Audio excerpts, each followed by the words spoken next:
Morning, my people, and welcome to another beautiful day. So today we'll be talking about sin and 7 ways we can share in our neighbor's sin. What is sin?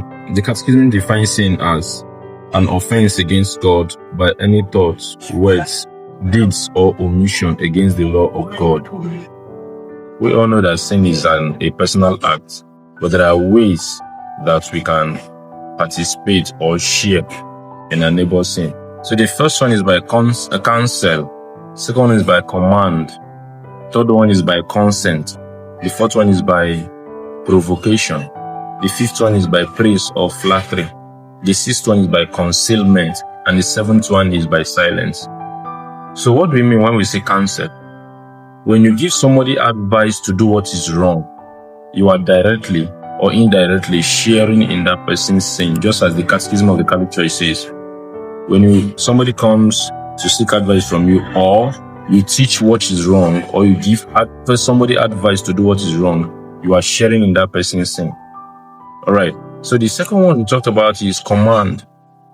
When you command somebody to do that, which is maybe because you are superior and the person is under you, you command the person to do what is sinful. You are partnering with that person in that sin. You have committed that sin with that person, just like the Catechism says. And the third one is by consent. By consent. When we talk about consent, it's just like giving a permission, a go-ahead, or an approval to do what is considered sin. Giving an approval to somebody who is under you or who is close to you to do what is wrong, to do what is not right, you are also committing that sin with that person. Then the fourth one is what? By provocation. By provocation, if you anger somebody to a point that the person commits a sin, if you push somebody to the wall or you make somebody to commit a sin, you have shared in that sin. Because it is because of you that the person is committing that sin. So if you push anybody into committing any sin, you have shared in the sin of that person. Alright. So the fifth one is by praise or flattery. When somebody commits a sin and the person is coming close to you and you are healing the person, oh, you did well. If it were me, I would have done better. You did well. Hit him. Do this. Do that. You praise somebody for doing what is wrong. You are sharing in that sin. So you don't praise evil. That is why you don't celebrate evil. You don't celebrate anybody who is doing something wrong. Don't celebrate. Never you celebrate evil. Alright? The fifth one is by praise or flattery.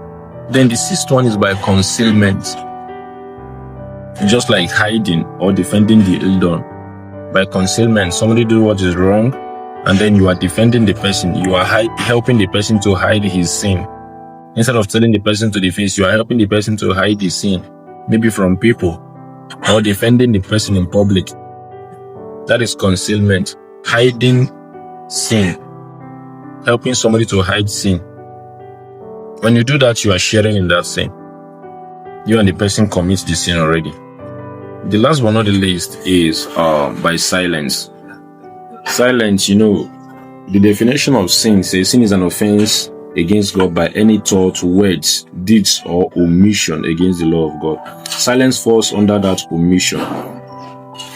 When you keep quiet, you see somebody doing what is wrong and then you are keeping quiet. After all, it's not my business. It's none of my business. Let the person suffer his sins. Then you're keeping quiet, knowing fully well that this person has done what is wrong. You are in that position to correct the person, but you refuse to correct the person. That is silence. When you see that, yes, I have that power to help this person out from this sin, or with my advice, this person can do what is right and not what is wrong. And then you keep quiet. Maybe saying it's none of my business and all of that. You keep quiet without correcting the person, without giving the person adequate correction, without putting the person through. You are sharing with that person's sin. So, having known these 7 ways we can share in our neighbor's sin, in which category do you fall or do you belong? See to it that you bring yourself out from it.